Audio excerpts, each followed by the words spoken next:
Kabanata 2151. Sa pagtingin sa paalis na silhouette ni na Fiora at Damian, napahigis si Elliot sa sahig at nanginginig ang katawan sa takot. Paanong hindi siya matatakot? Hindi nagdamag nangyari ang alitan niya kay Fiora. Maaaring sabihin ng isa na si Fiora ay may kapasidad na patayin siya anumang oras kung pinahihintulutan ito ng sitwasyon at hindi siya magdadalawang isip. Pinoprotektahan siya ni Lord Vadestos at Hayden noon, kaya nagagawa niya ang lahat ng gusto niya nang hindi nakakaramdam ng anumang krisis. Ngunit hindi na iyon posible ngayon. Patay na si Hayden at magulo ang ulo ni Lord Vadestos. Ang totoong taong in charge ng Art Trading Corporation ay nagbago kay Fiora. Sa ganitong sitwasyon, paano mananalo si Elliot? Ang pagkawala ni na Rose at Ruby ay nangangahulugan ng pagkawala ng kanyang proteksyon. Maaaring hindi rin ligtas si Elliot sa paglalakad sa kalye. Ano ito? Tinuntok niya ng malakas ang sahig bago niya binigyan ng sarili ng isang malakas na sampal. Ano ito? Ito ay napakakalokohan. Kung hindi siya naging malabog, hindi sana siya haantong sa ganito ngayon. Nagtaka siya kung bakit ang daming magagandang babae ang nagkataon na inihatid ngayon. Ito ay naging isang bitag na itinakda ni Fiora. Dahil umunlad ang mga bagay hanggang sa puntong ito. Wala siyang magawa sa kabila ng kanyang panghihinayang, umupo siya sa sahig at itinaas ang ulo habang iniisip kung paano niya dapat iligtas ang kanyang buhay. Dapat ba niyang hanapin si Lord Vadestos? Iyon ay hindi makatotohanan. Kasunod ng kanyang kabiguan na i-upgrade ang Heart Eater, halos mawalan siya ng halaga. Naging magalang na si Lord Vadestos sa hindi pagtanggal sa kanya, kaya bakit pipilitin ni Lord Vadestos na protektahan siya? Gayunpaman, bukod kay Lord Vadestos, sino pa ang makakalaban ni Fiora at handang protektahan siya? Pagkatapos niyang magnilay-nilay, isang pangalan ang dumating sa kanya sa huli. Thomas Mayo. Agad na bumangon si Elliot sa sahig. He chuckled and said, "Yet, why have I been so stupid? How could I forget my own junior?" Sa mga tuntunin ng kakayahan at kasanayan, si Thomas ay mas mahusay kaysa kay Fiora. Pagkatapos ng lahat, si Thomas ang nagpilit kay Lord Vadestos sa isang sulok. Besides, Elliot and Thomas were students of Mr. Cole, so no matter what, connected sila as coursemates. Naniniwala si Elliot na handang tanggapin siya ni Thomas kung lilinisin niya ang kanyang aksyon. Gusto niya, tama. Speaking of which, walang seryosong sama ng loob sa pagitan nila Elliot at Thomas. Sila ay laban sa isa't isa dati dahil lamang si Elliot ay nagtrabaho para kay Lord Vadestos. Hanggat pinutol ni Elliot ang relasyon kay Lord Vadestos, maaari siyang sumali sa kampo ni Thomas. Naniniwala si Elliot na hindi tatanggihan ni Thomas ang kanyang pakikilahok. Habang iniisip niya iyon, mas lalo siyang natutuwa. Nagngangalit si Elliot at sinabing, "Fiora Vadestos, pinilit mo ang kamay ko. Maghintay ka lang. Pagkatapos kong sumali sa kampo ni Thomas, ibabalik ko ang mga tao dito at giveaway ng iyong buong Art Trading Corporation." Nang makapagdesisyon na si Elliot, mabilis niyang inayos ang kanyang mga gamit. Pagkatapos, palihim siyang lumabas ng Art Trading Corporation. Sumakay siya ng taxi at nagmamadaling pumunta sa Food and Medicine Hall ni Thomas. Akala niya ay naplano niya ang kanyang paglipat ng walang kamali-mali, ngunit alam ni Fiora ang lahat. "Miss Vadestos, pinuntahan niya talaga si Thomas gaya ng hula mo," natatawang sabi ni Damian. "Oo naman. Dahil dumating na sa puntong ito, wala na siyang ibang maasahan." Fiora wore a keen smile and added, "Ang walang isip lang na ito ay walang ideya." Pupuntahan niya si Thomas, ngunit hindi siya makakatanggap ng anumang tulong. Sa halip, mahuhulog siya sa ibang bangin. Matagal nang nagtatrabaho si Fiora kasama si Thomas. Kung si Elliot ay humingi ng tulong kay Thomas, siya ay naghahanap ng kanyang sariling kamatayan. Kabanata 2152. The next morning, Food and Medicine Hall ay nagbukas para sa negosyo, at si Elliot ang unang customer nito. Si Thomas ay naglalagay ng maraming trabaho sa loob ng maraming araw, at sa wakas ay nagkaroon siya ng pagkakataong makatulog at makapagpahinga ng maayos. Ngunit, may tumakbo sa itaas, kumatok sa pinto, at sumigaw, "Boss, nandito ang senior mo." Senior. Nakakailang marinig ang katagang iyon, at hindi man lang nakareact agad si Thomas. Bakit biglang sumulpot ang isang senior niya? Matapos niyang kuskusin ang kanyang mga mata at magising mula sa kanyang pagkakatulog, sa wakas ay nagkaroon siya ng ideya kung ano ang maaaring tungkol dito. Senior. Haha. Pumalaklak si Thomas bilang pagbibitiw habang umiiling. Bumangon siya sa kama, nagbihis, at naghilamos. Pagkatapos, binuksan niya ang pinto at bumaba. Nakita niya ang kanyang senior sa unang palapag. Maasim ang ekspresyon ni Thomas habang nakaupo. Nanatili rin siyang tahimik at hinintay na magsalita si Elliot. Oo naman, tumawa si Elliot at nagkusa na sabihin, "Hoy Thomas, kumusta ka na?" Ito ay lubhang awkward. Malinaw na nakikipag-usap siya. Labis na hindi komportable si Thomas. Itinaas niya ang kamay at sinenyasan si Elliot na tumahimik. "Stop trying to be friendly with me. Mr. Cole kicked you out, so you and I not related at all, Anya." Agad na napatigil si Elliot sa kanyang sinabi. Kung nangyari iyon sa nakaraan, tiyak na hinampes ni Elliot ang mesa, sinipa ang upuan, at umalis base sa kanyang pagkatao. Ngunit hindi niya ginawa ang lahat ng iyon ngayon. Hindi siya nagalit. Sa halip, ngumisi siya at sinabing, "Sai, you and I are Mr. Cole's students. I became his student a few years earlier than you. We're fellow apprentices." Hindi siya matiis ni Thomas. "Stop saying these stringy things. Since you've come to me early in the morning, iluwa mo na lang. Inaantok pa ako, kaya gusto kong ituloy ang pag-idlip ko." Sinabi ni Elliot, "Bueno, Thomas, nakapagdesisyon na ako. Ang Art Trading Corporation ay isang kumpanyang sumisipsip ng dugo at si Lord Vadestas ay isang bastard na patuloy na gumagawa ng mga krimen. Kung magtatrabaho ako para sa kanya, hindi ba ako tutulong sa isang hindi ko kayang gumawa ng mga masasamang bagay?" Habang sinasabi niya ang lahat ng iyon ay hindi man lang napakita sa mukha niya ang kahihiyan. Mas kalmado si Thomas. Kahit sino pang tao ay tawa ng tawa. Patuloy na sinabi ni Elliot na pag-isipan ko na. Simula ngayon, puputulin ko na ang relasyon kay Lord Vadestas at magbabago ako ng panig. Babantayan ko ang lungsod ng Celandine kasama mo at ipapakulong ang bastard na iyon, si Lord Vadestas. Siya ay nagsalita ng napakasigla na maaaring isipin ng isang hindi nakakakilala kay Elliot na siya ay isang mahusay na tao. Tayang talaga kung hindi siya manominate para sa Oscar Award sa kanyang mahusay na husay sa pag-arte. Gayunpaman, talagang minamaliit ni Elliot si Thomas. Kung ang pag-arte ni Elliot ay maaring manominate siya para sa isang Oscar, ang pag-arte ni Thomas ay sapat na para siya ay maging isang Oscar judge. Pareho silang tuso, sino kaya ang mananalo? Si Thomas ay ganap na walang ekspresyon. Gaano man kabalisa, kasiglahan, at kasiglahang nakuha ni Elliot, uminom lang si Thomas ng sarili niyang tiyan na parang wala siyang naririnig. Matapos ipahayag ni Elliot ang kanyang sigasig, itinaas niya ang kanyang ulo at tumingin sa ibabaw. Pero napagtanto niyang hindi na natinag si Thomas kaya hindi niya maiwasang makaramdam ng awkward. Tumikim siya at pilit na tinanong, "Thomas, ano sa palagay mo?" Umigop si Thomas ng kanyang tsa bago siya walang pakialam na nagsabi, "Siyempre, ang pagbabago ng panig at paglilinis ng iyong aksyon ay mahusay, ngunit hindi ako nagtitiwala sa iyo." Kabanata 2153. Naguguluhan si Elliot. "Hindi ka naniniwala sa determinasyon ko?" Tanong niya. Tumango si Thomas. "Don't tell me I'm heartless. I'm a businessman. If I don't act more heartless and careful, I'm afraid that I'll die miserably." Elliot Katz. At the end of the day, yung nagtrabaho para sa Panginoong Vadestas sa loob ng maraming taon. At pinahahalagahan ka niya ngayon, bigla kang narito at sinasabi sa akin na hindi mo gustong magtrabaho para sa Panginoong Vadestas. Paumanhin, mahirap para sa akin na paniwalaan ka. Inakbayan niya si Elliot sa sulok nang sabihin niya iyon. Gayunpaman, ito ay may katuturan. Paano siya madaling tanggapin ni Thomas? Tinapik-tapik ni Elliot ang kanyang dibdib at sinabing, "Thomas, taos puso akong gustong gumawa ng isang magandang bagay sa iyo. Mangyaring magtiwala sa akin. Gumawa ng isang bagay na mahusay." Wow! Gusto lang niyang maghanap ng suporta para hindi siya mapatay ni Fiora. Si Thomas ay napakatalino. Magpapaloko ba siya sa mga salita niya?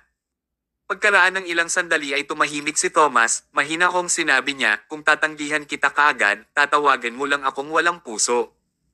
Pero kung gusto mong ihatid kita kaagad, masyadong walang ingat. Kung ganoon, ikaw.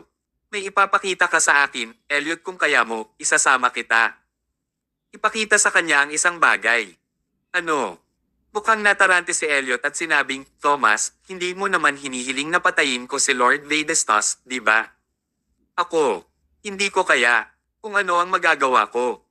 Umalaklak si Thomas. Don't worry. I will not raise such a ridiculous request. Okay, I know there's a very important confidential core document in our trading corporation. Kung maaari kang bumalik doon at ilantad ang dokumento sa publiko, tansya ko na Art ang Trading Corporation ay mawawala ng 10 bilyong dolyar kapag nangyari iyon, tatanggapin kita. Hindi ito simpleng kahilingan. Paano naging posible para kay Elliot na madaling makakuha ng ganoong kahalaga at confidential na dokumento? Ito ay malamang na hindi sapat para sa kanya upang makakuha ng isang pagkakataon sa karaniwang mga araw, pabayaan mag-isa sa ilalim ng tulad tense na oras. Nais itong tanggihan ni Elliot, ngunit nanatiling tikom ang bibig nang makita ang titig ni Thomas. Kung tumanggi si Elliot na gawin ito, hindi siya makakasama sa kampo ni Thomas. Kung walang proteksyon ni Thomas, hinding-hindi makakatakas si Elliot kay Fiora. Sa huli, itinaas niya ang kanyang ulo, huminga ng malalim, at sinabing, okay, bigyan mo ako ng 2 araw. Ilalantad ko ang mga confidential na dokumento at magpapakita sa iyo ng isang kasiya siyang pagganap. Umalaklak si Thomas. Hihintayin ko ang iyong mabuting balita. Halika, nais kong maging matagumpay ang iyong pagbabalik na may dalang tasa ng tsaa. Itinaas nila ang kanilang mga tasa at ininom ang laman ng sabay-sabay. Pagkatapos, tumalikod si Elliot at umalis para tapusin ang kanyang gawain. Sa pagkakataong ito, nagpasya na talaga siyang putulin ang relasyon kay Lord Vadestas. Sino pa kaya ang makakasakit sa kanya kapag sumama na siya sa kampo ni Thomas? Iyon ay mga positibong kaisipan, ngunit hindi pa rin alam ni Elliot kung ano ang iniisip ni Thomas. Lumapit si Pisces kay Thomas at sinabing, Commander, balak mo ba talagang kunin ang bastos na yan? Sa tingin ko, hindi siya nagbabago ng panig. Mahiyain lang siya. Gusto niyang magtago sa ating lugar na parang duwag. Tumanggaw si Thomas. Alam ko. Since you know, bakit mo pa siya binibigyan ng chance? Hindi maintindihan ng Pisces. Hindi ito pagkakataon para ipakita niya ang kanyang kakayahan. Uminom si Thomas ng isa pang tasa ng tsaa bago siya tumawa at sinabing, isa itong bitag na dudurog sa kanya. Bumalik si Elliot sa kanyang opisina sa Art Trading Corporation. Huminga siya ng malalim at hindi nagmamadaling kumilos. Sa halip, kumalma muna siya at pinag-isipang mabuti kung paano siya magpe-perform. Bilang panimula, ang confidential na dokumento ay nasa kamay ni Ferry Morton, ang direktor ng R&D Department sa Art Trading Corporation. Kabanata 2154. Kung gusto niyang makuha ang confidential na dokumento, kailangan niyang bumuo ng magandang relasyon kay Ferry. Ferry Morton. Umikit si Elliot at inisip ang mukha ni Ferry. Si Ferry ay isang lalaking may buong balbas at bahagyang baluktot na pag-uugali. Si Ferry ay kasing lingga ni Elliot. Madalas niyang sinusuyo si Elliot dahil gusto niyang samantalahin si Elliot at matulog sa mga batang babae. Gayun din, mahilig magsugal si Ferry. Mataas ang kanyang sweldo, ngunit hindi nito kayang bayaran ang kanyang mga gastos sa pagsusugal. Malaki ang utang niya. Kung hindi siya marunong sa R&D, itinaboy na ni Lord Vadestas ang basura na tulad niya. Pera at babae. Napakaganda na gusto niya ang mga bagay na iyon.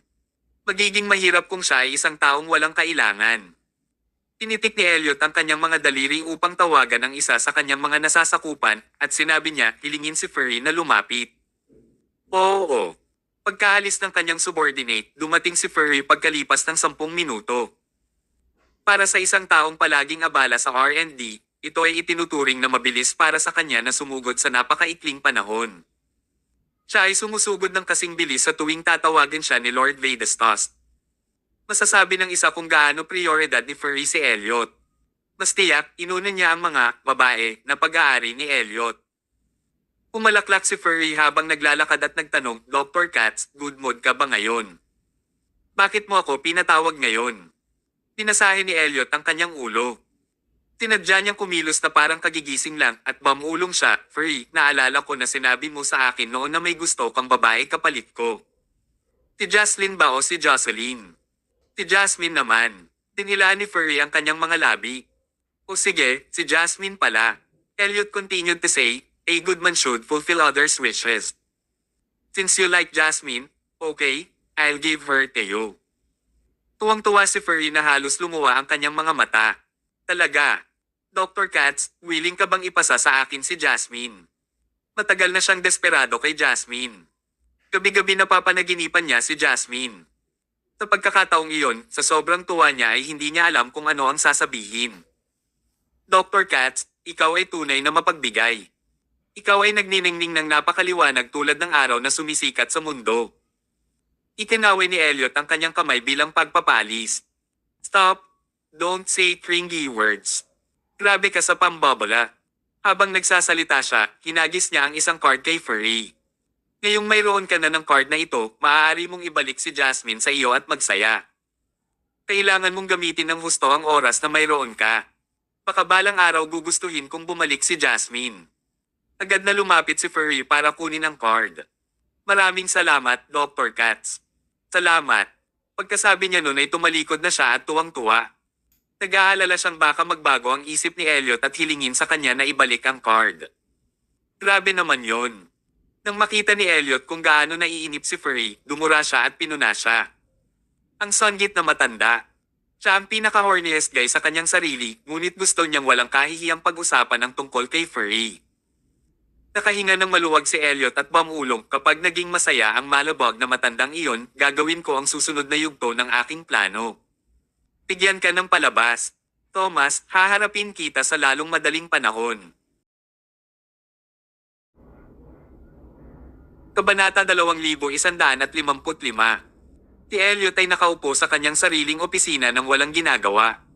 Humiga na lang siya at nagpahinga na nakapikit habang hinihintay si Furry. Malabog, matandang lalaki. Nang bumisita muli si Furry sa opisina ni Elliot, ibinalik niya ang card. Kinuha ni Elliot ang card, tumingin kay Furry, at sinabing, ikaw ay talagang malabog na matandang lalaki. Napahiya si Furry habang napakamot ng ulo at sinabing, I was delighted. My wife's too ugly. Nang marinig iyon ni Elliot, kumagalpak siya ng tawa. Inabot niya ang upuan sa tabi niya. Halika at maupo ka sa tabi ko. Sige. Umupo si Furry sa tabi ni Elliot at nagsimulang mag-usap ang dalawang malabog na lalaki. Masaya silang nagkukwentuhan habang pareho sila ng interes. Ang paksa ay dahan-dahang nagbago mula sa kababaihan tungo sa pagsusugal. Naguguluhan si Elliot habang nagtanong, nabalitaan ko na malaki ang natalo mo sa pagsusugal. May utang ka pang ang malaki. Nang mapag-usapan nila ito, nagpakawala ng mahabang buntong hininga si Furry. Sai, the more I play, the more I become addicted. Nung una, gusto kong maglagay ng malaking halaga para manalo pa ako para makabawi sa mga natalo ko dati. Sinong mag-aakala na hindi ko bumawi sa mga pagkalugi ko pero tataas ang utang ko? Magkano ang utang mo? Casual na tanong ni Elliot. $2 milyong. Ang $2 milyong ay talagang isang malaking halaga ng pera. Ang isang normal na tao ay hindi magkakaroon ng paraan upang makayanan ang napakalaking utang. Malaki ang sweldo ni Furry. Ang kanyang taunang sweldo ay hindi bababa sa $300,000 at idinagdag sa iba't ibang benepisyo at komisyon, magkakaroon siya ng taunang kita na humigit kumulang $500,000 pagkatapos ng buwis. Ang kanyang kita ay itinuturing na mataas sa mga normal na tao. Gayunpaman, aabutin siya ng ilang taon upang mabayaran ang kanyang utang. Kamakailan lamang, ang mga may utang ay nagpupunta sa kanyang bahay at nagdudulot ng kaguluhan na labis na ikinainis ni Furry. Sa sandaling iyon, nagsimulang tumawa si Elliot. $2 million. Akala ko napakalaking halaga. Yun lang. Naging madilim ang ekspresyon ni Furry habang sinabing, Dr. Katz, hindi mo kami may kukumpara. VIP ka ni Lord Vadestos, kaya isang pirasong cake lang ang $2 million para sa iyo. Pero para sa akin, parang bundok. Tama siya. Tumango si Elliot. Wala na masyadong tao sa Art Trading Corporation na masayang nakakausap ko. Okay, since we're hitting it off, I'll help you clear your debt. Ha! Nanlaki ang mga mata ni Furry. Hindi siya naglakas loob na maniwala. Sinabi ng mga tao na si Elliot ay isang maramaw na tao. Maaari niyang samantalahin ang iba, ngunit kung nais ng iba na samantalahin siya. Hindi pwede. Ang isang taong tulad niyan ay talagang nagkusa na bayaran ang kanyang utang na $2 million. Ano ba naman? Iniisip ni Furry kung may nangyari sa kanyang tenga. Mali ba ang narinig niya? Pagkatapos, nakita niyang pinunit ni Elliot ang isang tseke at sinulatan ito ng $3 million. Isinama niya ang pangalan ni Furry at ibinigay kay Furry. Maaari kang gumamit ng $2 million para mabayaran ang iyong utang at kunin ang natitirang $1 million para makabili ng tiket sa lottery. Maingat na kinuha ni Furry ang tseke. Kapag may nangyaring kakaiba, dapat may dahilan. Masyadong maayos ang pakikitungo ni Elliot kay Furry. Dapat may mali, tama. Mukhang hindi masaya si Furry. Sa halip, napalunok siya habang nakaramdam ng takot. Dr. Katz, please, just tell me if you need anything. You gave me the card, and now you're giving me money. I'm really moved. Walang makikitungo sa iyo ng mabuti ng walang dahilan. Kahit na pervert si Furry, hindi siya walang isip. Kung wala itong ibig sabihin ng ibinigay sa kanya ni Elliot ang card, kung gayon ng $3 million na tseke ay isang bagay na seryoso. Kabanata 2156. Napangiti si Elliot. Haha, I like you, kaya gusto kitang kaibiganin. Huwag kang mag-overthink. Umiling si Furry. Dr. Katz, please don't flatter me. Kung may kailangan ka, please just tell me.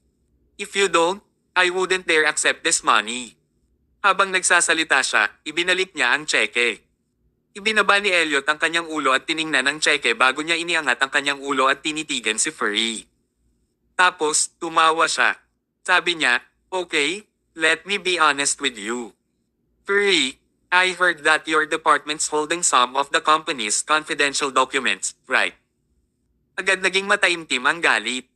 Oo, pero Dr. Katz, bakit mo tinatanong yan? Theoretically, si Elliot ay isang doktor kaya wala siyang kinalaman doon. Patuloy ni Elliot. Furry, sa tingin mo, posible bang malik ang mga confidential documents na iyon? Agad na tumayo si Furry, nanlaki ang mga mata at tinitigan si Elliot.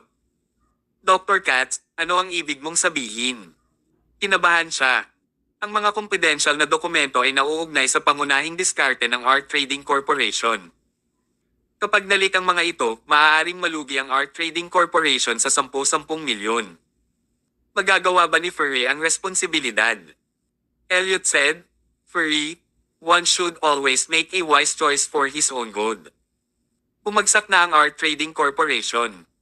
Kahit na hindi mo ailik ang mga confidential na dokumento, hindi na rin makakapag-operate na mas matagal ang kumpanya. Umunat ang noo ni Furry. Sa katunayan, kung ang mga bagay ay hindi magbabago, ang Art Trading Corporation ay masisira balang araw. Gayunpaman, ang pagtagas ng mga confidential na dokumento ay magpapabilis sa pagkamatay ng Art Trading Corporation. Parang sinisipa kung sino siya na nababa na.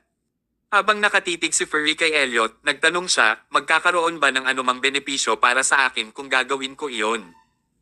Ito ay isang seryosong bagay. Kung siya ay nalaman ni Lord Vadestas, siya ay papatayin. Kung walang benepisyo, walang dahilan para gawin ito ni Furry, di ba? Elliot flashed him a despicable smile and said, benefits. You can own Jasmine forever, and the $3 million will be just deposit. After this, I'll pay you another $3 million. Sa madaling salita, kung sumama si Furry, magkakaroon siya ng Jasmine at $6 million. Motivated na ba siya ngayon? Siyempre. Parehong babae at pera ang mga paboritong bagay ni Furry na pinuntirya ni Elliot ang kanyang kahinaan, kaya walang dahilan si Furry para tanggihan si Elliot. Sure enough, binigyan siya ni Furry ng nakakasakit ng ngiti bilang ganti. Dr. Katz, aside from Jasmine, gusto ko rin si Abeline. Nang marinig iyon ni Elliot ay tumawa siya. Gusto mo ng dalawang babae. Tinapik ni Furry ang kanyang dibdib.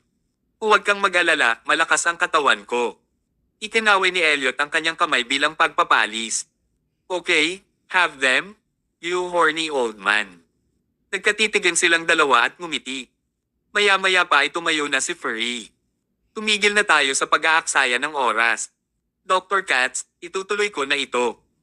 Pagkatapos nito, aalis na tayo sa kawalang-muwang na lugar na ito at wala itong kinalaman sa atin kung mabubuhay man o mamatay si Lord Vadestas. Tumango si Elliot. Okay. Let's do it. Sige. Maso na ring tumakbo si Furry para magtrabaho. Kaya niyang mag-ipon ng lakas ng loob na gawin ang lahat para sa pera at babae. Kabanata 2157. Ang unang ginawa ni Furry pagkatapos niyang bumalik sa kanyang departamento ay itinaboy ang kanyang mga tauhan. Nanatili siyang mag-isa sa kanyang opisina at naghanda na ilik ang mga kompidensiyal na pangunahing dokumento ng kumpanya. Gayunpaman, sa kalagitnaan ng kanyang operasyon, may nangyaring hindi inaasahan. Sa di malamang dahilan, biglang dumating si Fiora na hindi bumisita sa kanyang departamento at nagsagawa ng spot check. Nagulat si Furry, ngunit huli na upang ihinto ang kanyang mga aksyon sa huling minuto. Ang pinaka nakakatakot, parang alam na ni Fiora ang gagawin ni Furry simula pa noong una. Dumiretso siya sa Furry nang hindi ito binibigyan ng oras para pagtakpan. Furry, how great of you! How dare you betray our company? Nang titigan ni Fiora si Furry, ibinaba niya ang kanyang ulo at nawalan siya ng kakayahang magsalita. Dalhin mo siya. Agad namang lumapit ang ilang bodyguard at kinaladkad si Furry. Nagpalitan ng tingin sina Fiora at Damian. Ang pawn na ito ay lumampas sa kanyang halaga. Susunod, dapat silang pumunta sa pangunahing salarin, si Elliot, at alisin siya. Sa pagkakataong iyon, nakaupo si Elliot sa sahig ng kanyang opisina habang may hawak na bote ng alak. Masayang iniinom niya ito. Ini-imagine na niya ang kanyang buhay sa hinaharap. Kapag nagtagumpay si Furry, sasali agad siya sa kampo ni Thomas sa kanyang tagumpay. Si Lord Vadestos at Fiora ay mapupunta sa impyerno.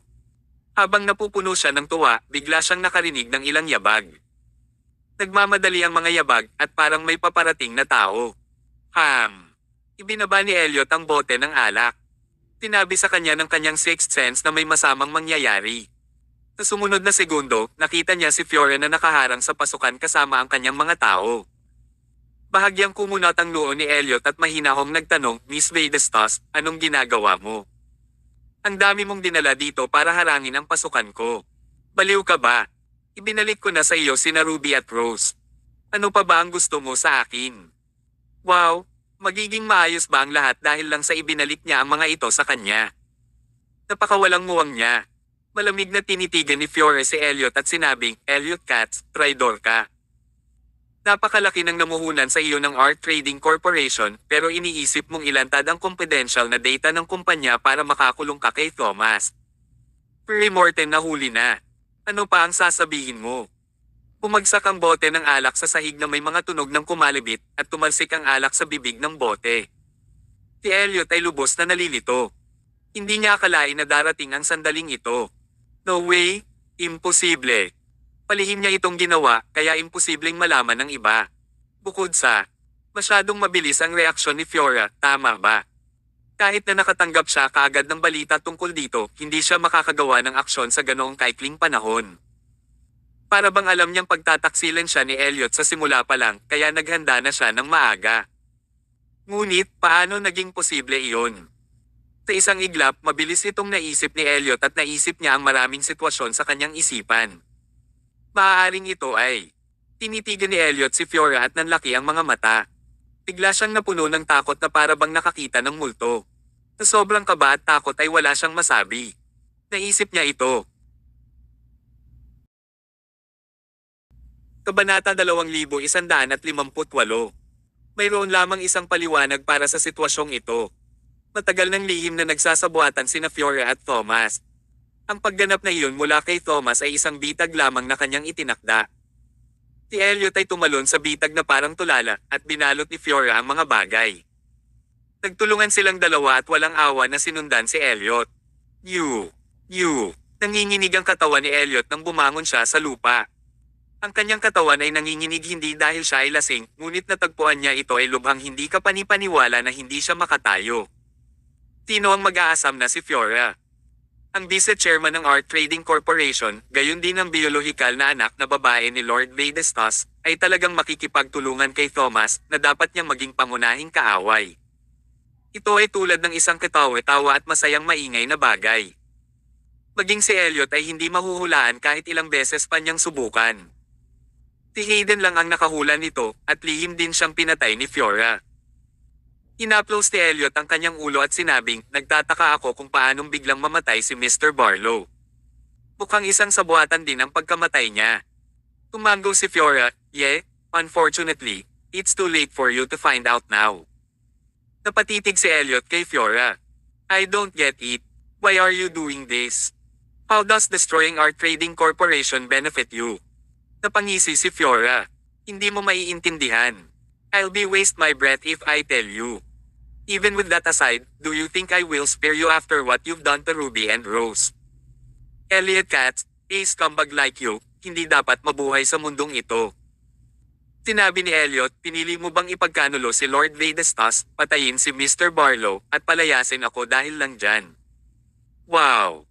Walang galit ang impyerno tulad ng isang babaeng hinamak. Fiora Vadestas, ikaw ay isang mabisyo na babae. Ako ay isang hamak, ngunit mas masama ka kaysa sa akin. Iyon ang kanyang mga tunay na iniisip. Ang isang taong maaaring ibenta ang kanyang ama at pumatay sa kanyang tiyuhin sa malamig na dugo ay mas mababa kaysa sa isang hamak. Ano ito? Hindi nakatiis na marinig ni Damian na nasa gilid. Naglakad siya pasulong, itinaas ang kanyang kamay, at binigyan si Elliot ng isang malakas na sampal.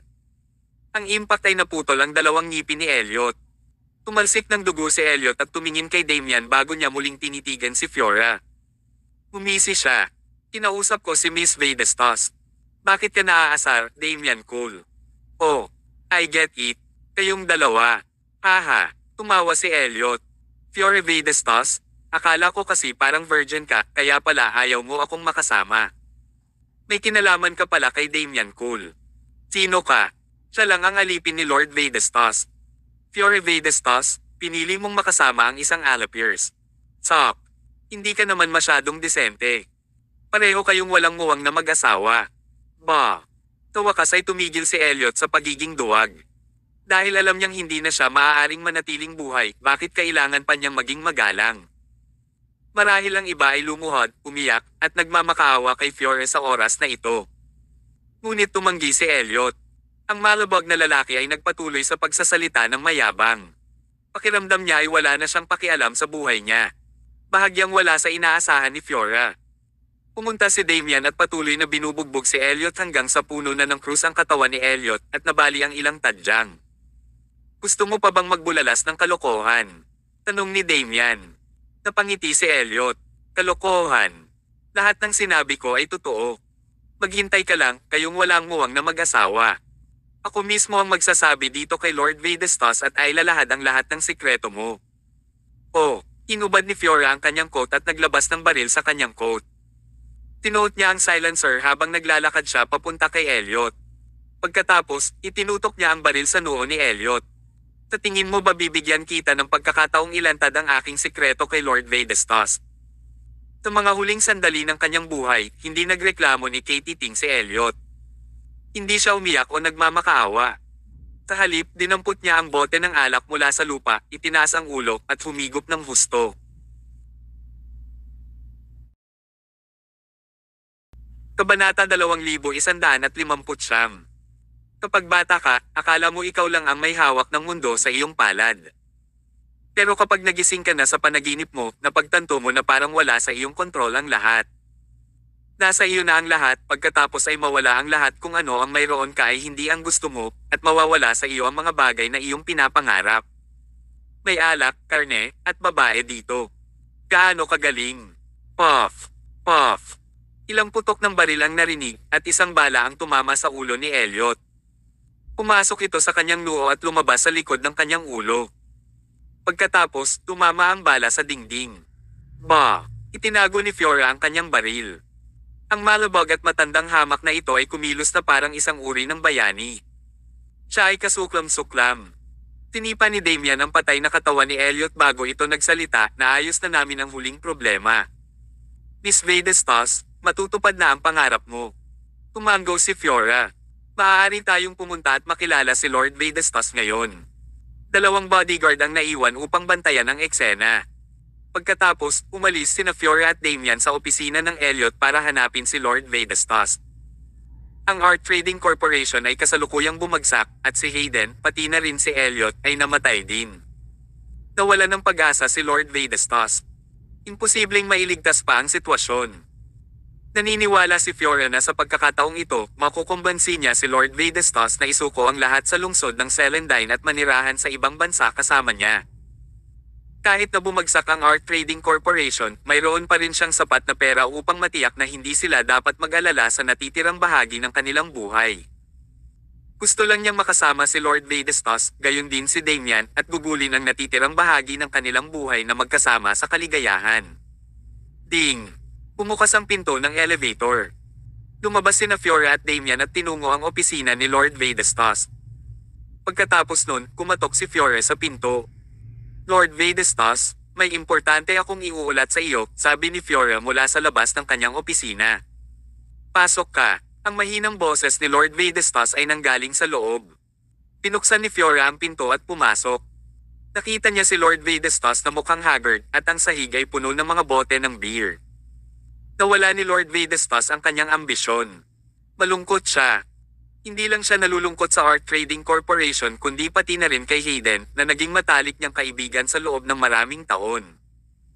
Buong buhay niya ay nagsusumikap siya, ngunit ang kanyang matalik na kaibigan ay namatay ng malungkot. Si Lord Vadestos ay ganap na nawala. Hindi niya iniisip ang tungkol sa paghihiganti sa puntong ito. Siya ay haggard at malungkot sa buong oras. Tatay, hindi pa nakita ni Fiora si Lord Vadestos na sobrang down at walang pag-asa. Sa sandaling iyon, nagsimula pang ang magduda si Fiora kung tama ba talaga ang ginawa niya. Itinaway ni Lord Vadestos ang kanyang kamay bilang pagpapalis. Diba sabi mo may importante kang isusumbong? Tell me now. Naglaro ba si Thomas at nawala na naman tayo ng pera? Pinunasan ni Fiora ang kanyang lalamunan bago siya sumagot, si Elliot Katz ito. Nakita niyang nagkawatak-watak ang Art Trading Corporation, kaya sinubukan niya tayong ipagkanulo. Gusto talaga niyang ailik ang confidential na impormasyon ng Art Trading Corporation para mambola kay Thomas at humingi ng kanlungan mula sa kanya.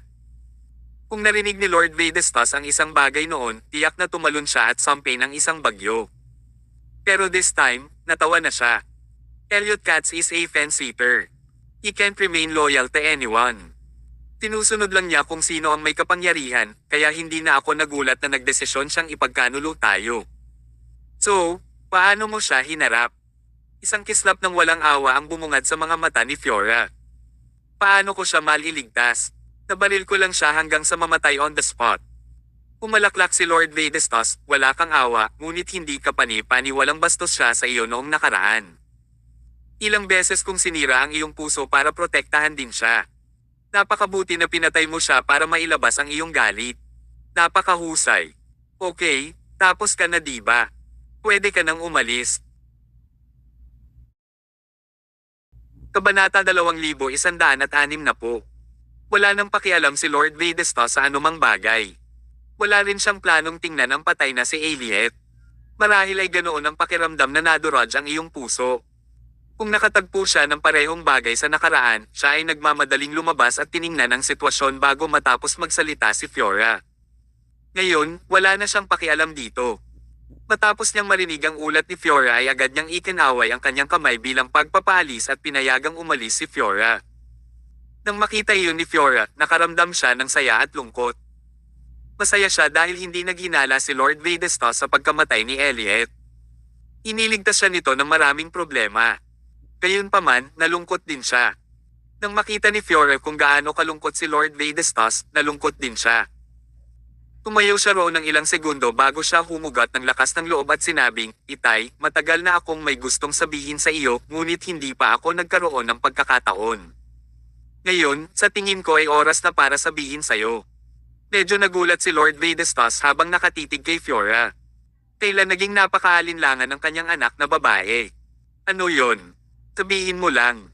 Huminga ng malalim si Fiora bago sinabing, "Dad, I think. Bakit hindi tayo sumuko sa Art Trading Corporation, umalis sa Celandine City, at lumipat sa ibang bansa? Actually, nailipat ko na lahat ng asset ko sa ibang bansa. Kaya nating isuko lahat dito, bumili ng flight ticket, at umalis sa lugar na ito ngayon din.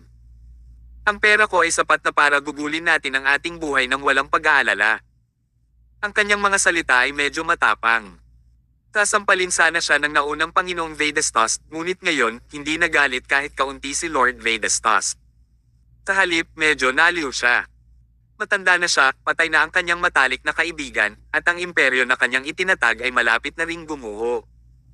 Sa ganoong sitwasyon, ano ang punto ng pagtitiyaga? Pagod at sawa na siya sa lahat. Sa oras na iyon, si Lord Vedestas ay tunay na handang lumipat sa ibang bansa kasama ang kanyang anak na babae, lumayo sa anumang kaguluhan, at magretiro ng payapa.